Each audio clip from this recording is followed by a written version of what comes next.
Bismillahirrahmanirrahim. Saya Ihsan Zakian.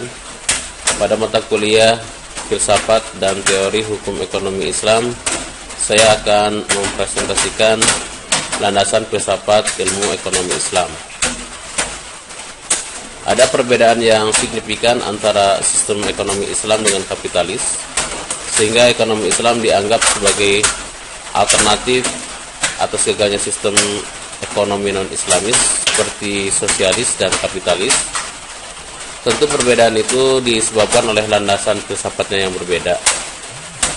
Ini menunjukkan ada keistimewaan pada filsafat ekonomi Islam. Filsafat ekonomi Islam didasarkan pada konsep filsafat Tuhan, manusia, dan alam. Prinsip filsafat ekonomi Islam terletak pada hubungan manusia dengan Tuhan, alam semesta, dan makhluk Tuhan lainnya. Implikasinya ada hubungan yang sifatnya vertikal dan horizontal. Dimensi filsafat ekonomi Islam inilah yang membedakan ekonomi Islam dengan sistem ekonomi lainnya seperti kapitalis dan sosialis. Filsafat ekonomi Islam memiliki paradigma yang relevan dengan nilai-nilai akidah, syariah, dan akhlak yang kemudian difungsionalkan ke tengah tingkah laku ekonomi manusia. Bangunan ekonomi Islam didasarkan pada fondasi utama yaitu tauhid. Fondasi berikutnya adalah syariah dan akhlak. Pengamalan syariah dan akhlak merupakan refleksi dari tauhid. Landasan tauhid yang tidak kokoh akan mengakibatkan implementasi syariah dan akhlak yang terganggu. Dari fondasi ini muncul prinsip-prinsip turunan atau derivatif sebagai pilar filosofi ekonomi Islam, yaitu yang pertama tauhid, yang kedua akhlak, yang ketiga adalah maslahat, yang keempat adalah adil, yang kelima adalah khilafah, yang keenam adalah persaudaraan atau ukhuwah, yang ketujuh adalah kerja dan produktivitas, yang kedelapan adalah keseimbangan, yang kesembilan adalah kebebasan individu.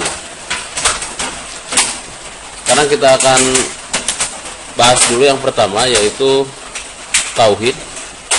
Tauhid merupakan fondasi utama seluruh ajaran Islam. Sebab itu tauhid menjadi dasar keseluruhan konsep dan aktivitas umat Islam, baik di bidang ekonomi, politik, sosial, maupun budaya. Dalam Al-Quran disebutkan bahwa tauhid merupakan filsafat fundamental ekonomi Islam.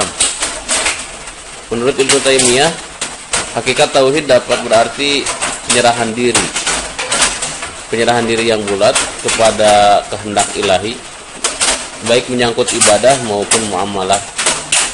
Sehingga semua aktivitas yang dilakukan adalah dalam kerangka menciptakan pola kehidupan yang sesuai kehendak Allah Subhanahu wa Ta'ala. Landasan filosofis inilah yang membedakan ekonomi Islam dengan ekonomi kapitalisme dan sosialisme, karena keduanya didasarkan pada filsafat sekularisme dan materialisme. Ibnu Qayyim berpendapat bahwa dalam konteks ekonomi, tauhid berimplikasi adanya kemestian setiap anggota ekonomi untuk bertolak dan bersumber dari ajaran Allah, dilakukan dengan cara-cara yang ditentukan oleh Allah dan akhirnya ditujukan untuk ketakwaan kepada Allah. Konsep tauhid yang menjadi dasar filosofis ini mengajarkan dua ajaran utama dalam ekonomi. Yang pertama adalah semua sumber daya yang ada di alam ini merupakan ciptaan dan milik Allah secara absolut, mutlak, dan hakiki. Manusia hanya sebagai pemegang amanah untuk mengelola sumber daya itu dalam rangka mewujudkan kemakmuran dan kesejahteraan kehidupan manusia secara adil. Sebagaimana firman Allah dalam kaitan pengelolaan sumber daya, di mana manusia harus mengikuti aturan Allah dalam bentuk syariah.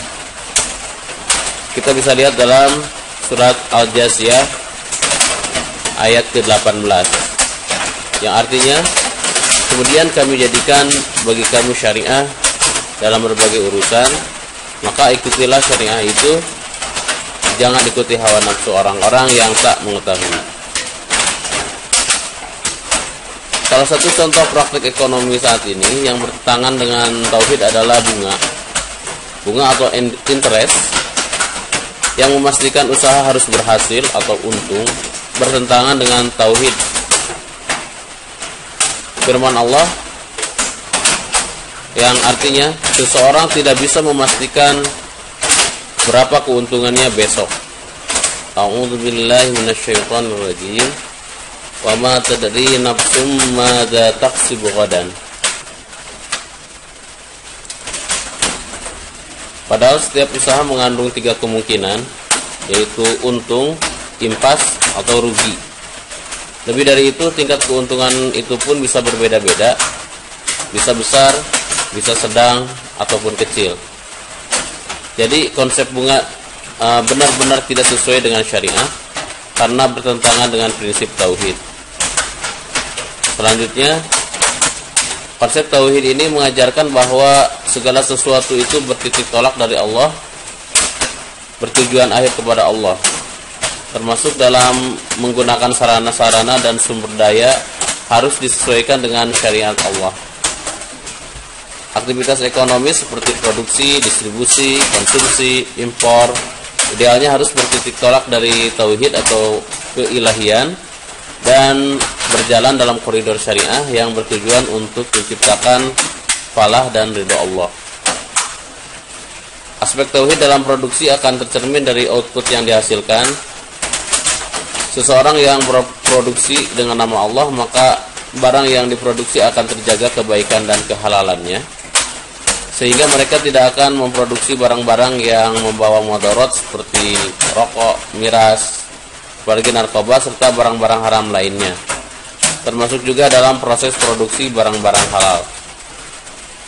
Prinsip tauhid ini juga memiliki hubungan yang kuat dengan prinsip-prinsip ekonomi Islam yang lain, seperti akhlak, maslahah, keadilan, dan ukhuwah, serta yang lainnya. Prinsip ekonomi Islam yang kedua setelah tauhid adalah akhlak. Prinsip ini merupakan bentuk dari pengamalan sifat-sifat utama yang dimiliki oleh Rasul dalam seluruh kegiatan ekonomi, yaitu sidik, tabligh, amanah, dan patonah. Saya akan uraikan beberapa istilah tersebut. Yang pertama, sidik.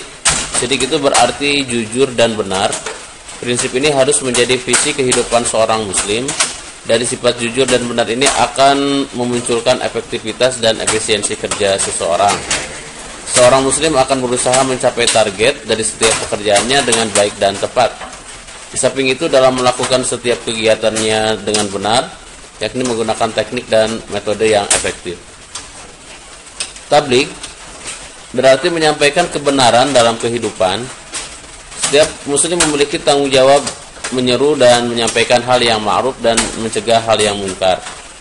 Dalam kegiatan ekonomi, sifat tabligh ini dapat diimplementasikan dalam bentuk transparansi, iklim keterbukaan, dan saling menasehati dengan kebenaran. Amanah, ia merupakan sifat yang harus menjadi misi kehidupan seseorang muslim. Sifat ini akan membantu kredibilitas yang tinggi dan sikap penuh tanggung jawab pada setiap individu muslim. Sifat amanah memainkan peranan yang fundamental dalam kegiatan ekonomi dan bisnis, sehingga kehidupan ekonomi dapat berjalan dengan baik. Apabila setiap pelaku ekonomi mengemban amanah yang diserahkan kepadanya dengan baik, maka korupsi, penipuan, spekulasi, dan penyakit ekonomi lainnya tidak akan terjadi. Patonah berarti kecerdasan, kebijaksanaan, dan intelektualitas. Sifat ini harus dimiliki oleh setiap muslim, di mana ia dalam setiap melakukan setiap aktivitas kehidupannya harus dipandu dengan ilmu, agar setiap pekerjaan yang dilakukan efektif dan efisien, serta terhindar dari penipuan. Maka ia harus mengoptimalkan potensi akal yang dikaruniakan Allah kepadanya. Prinsip yang ketiga adalah maslahah. Prinsip ketiga dalam ekonomi Islam adalah maslahah. Maslahah merupakan konsep yang paling penting dalam syariah sesudah tauhid, sebab ia merupakan tujuan diturunkannya syariah Islam, dan bahkan inti utama syariah itu adalah maslahah. Secara umum, maslahah diartikan sebagai kesejahteraan dunia dan akhirat. Para ahli usul fikih mendefinisikannya sebagai segala sesuatu yang mengandung manfaat, kegunaan, kebaikan, dan menghindarkan madorot, kerusakan, dan mafsadat. Maslahah menjadi salah satu model pendekatan dalam ijtihad, menjadi sangat vital dalam pengembangan ekonomi Islam dan siasah iqtisadiyah. Maslahah adalah tujuan yang ingin diwujudkan oleh syariat. Maslahah merupakan esensi dari kebijakan-kebijakan syariah atau siasah syar'iyyah dalam merespon dinamika sosial, politik, dan ekonomi.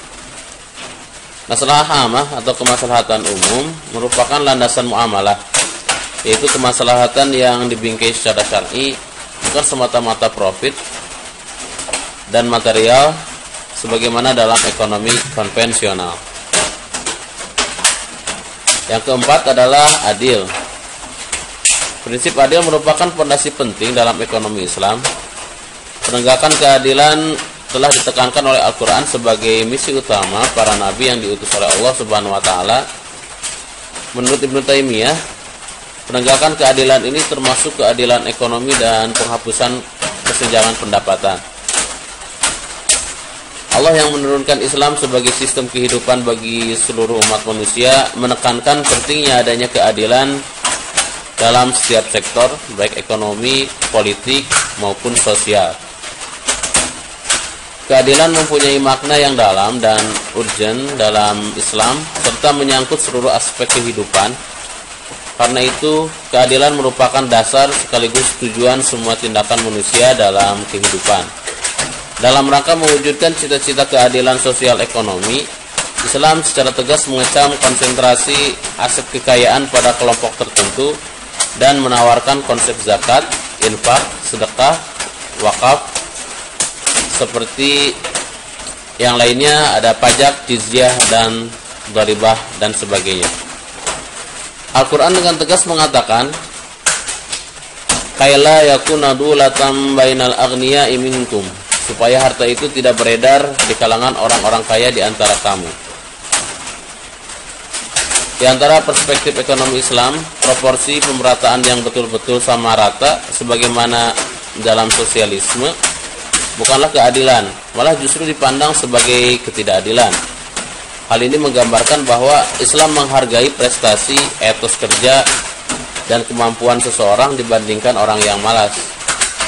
Dasar dari sikap yang kooperatif ini tidak lepas dari prinsip Islam yang menilai perbedaan pendapat sebagai sebuah sunatullah. Landasannya antara lain bahwa etos kerja dan kemampuan seseorang harus dihargai dibandingkan dengan seorang pemalas atau yang tidak mampu berusaha. Bentuk penghargaannya adalah sikap Islam yang memperkenankan pendapatan seseorang berbeda dengan orang lain karena usaha dan ikhtiarnya. Firman Allah, sesungguhnya Allah melebihkan rezeki sebagian kamu di atas sebagian yang lain. Namun orang yang diberi kelebihan rezeki harus mengeluarkan sebagian hartanya untuk kelompok masyarakat yang tidak mampu, sehingga keseluruhan masyarakat terlepas dari kemiskinan. Kelima adalah khilafah. Dalam syariat Islam, manusia diciptakan Allah untuk menjadi khalifah atau wakil Allah di muka bumi. Manusia telah diberkahi dengan semua kelengkapan akal, spiritual, dan material yang memungkinkannya untuk mengemban misinya dengan efektif. Fungsi kekhalifahan manusia adalah untuk mengelola alam dan memakmurkan bumi sesuai dengan ketentuan dan syariat Allah. Dalam melaksanakan tugasnya sebagai khalifah, ia diberi kebebasan dan juga dapat berpikir secara nalar untuk memilih antara hal yang benar dengan hal yang salah. Berbeda dengan paradigma kapitalisme, konsep khilafah mengangkat manusia ke status yang terhormat yang ada di alam semesta, serta memberikan arti dan misi bagi kehidupan, bagi laki-laki maupun wanita.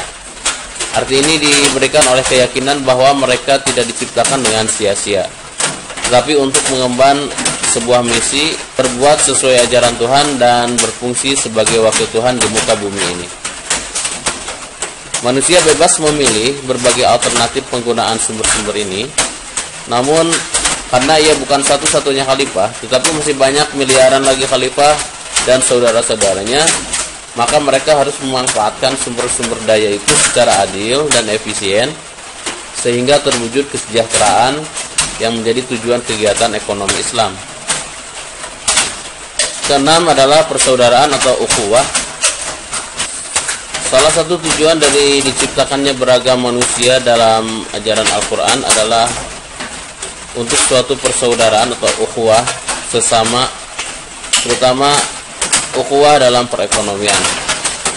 Al-Quran mengatakan, Ya ayyuhan nasu, inna khalaqnakum min zakari wa unsa, wa ja'alnakum syu'uban wa qabaila lita'arrafu. Hai manusia, sungguhnya kami menciptakan kamu dari laki-laki dan perempuan, dan menjadikanmu berbangsa-bangsa dan bersuku-suku supaya kamu saling mengenal. Dalam ayat lain, Allah juga menegaskan bahwa orang bertakwa itu memberikan harta yang ia cintai kepada karib kerabat, anak yatim, orang-orang miskin, dan orang-orang yang meminta-minta. Implikasi logis dari prinsip ukhuwah adalah bahwa seluruh sumber daya yang disediakan Allah harus digunakan untuk memenuhi kebutuhan pokok semua individu dan menjamin standar hidup yang wajar dan terhormat bagi setiap orang. Nabi bersabda, tidaklah beriman seseorang kamu jika ia makan kenyang sementara tetangganya kelaparan. Pemenuhan kebutuhan individu harus dilakukan dalam kerangka hidup sederhana. Tidak boleh ada pemborosan, mubazir, atau israf. Sesuatu yang sangat disayangkan adalah praktek pemborosan yang telah merajalela di negara muslim sebagaimana di negara-negara kapitalis.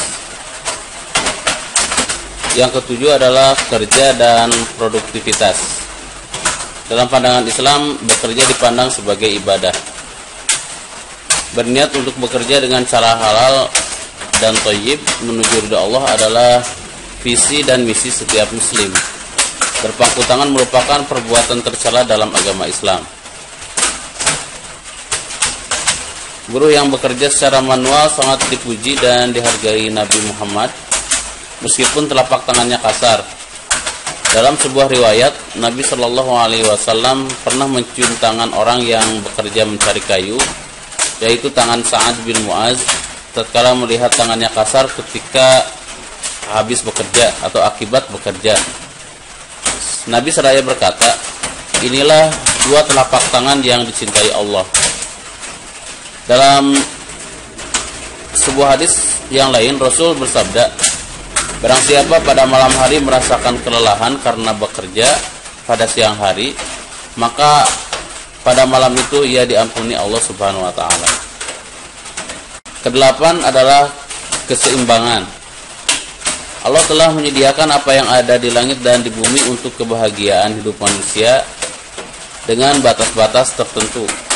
Seperti tidak boleh melakukan perbuatan yang membahayakan keselamatan lahir dan batin, diri sendiri ataupun orang lain, dan lingkungan sekitarnya. Keseimbangan merupakan nilai dasar yang memengaruhi berbagai aspek tingkah laku ekonomi seorang muslim. Asas keseimbangan dalam ekonomi ini terwujud dalam kesederhanaan, hemat, menjauhi pemborosan, serta tidak bakhil. Prinsip keseimbangan ini tidak hanya diarahkan untuk dunia dan akhirat, tetapi juga berkaitan dengan kepentingan individu dan kepentingan umum, serta keseimbangan antara hak dan kewajiban. Selanjutnya, asas ini juga berhubungan erat dengan pengaturan hak milik individu, hak milik kelompok, yang di dalamnya terdapat keseimbangan antara kepentingan masyarakat dan kepentingan individu. Apabila keseimbangan mulai bergeser yang menyebabkan terjadinya ketimpangan-ketimpangan sosial ekonomi dalam masyarakat, maka harus ada tindakan untuk mengembalikan keseimbangan tersebut, baik dilakukan oleh individu ataupun pihak penguasa. Kesembilan adalah kebebasan individu.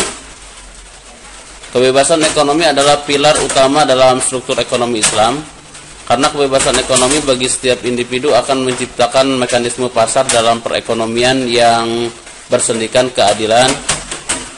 Kebebasan dalam ekonomi merupakan implikasi dari prinsip tanggung jawab individu terhadap aktivitas kehidupannya, termasuk aktivitas ekonomi. Karena tanpa adanya kebebasan tersebut, seorang muslim tidak dapat melaksanakan hak dan kewajiban dalam kehidupan. Jika kita simpulkan materi sebelumnya, tepat jika dikatakan sistem ekonomi Islam adalah sebagai alternatif dari kemerosotan ekonomi yang melanda di berbagai negara di belahan bumi ini, karena landasan filosofi ekonomi Islam bukanlah berasal dari nalar manusia belaka, tetapi berada dalam panduan wahyu yang disampaikan oleh utusan terbaiknya, yaitu Nabi Muhammad SAW. Demikian presentasi dari saya. Jazakumullah khairan katsiran.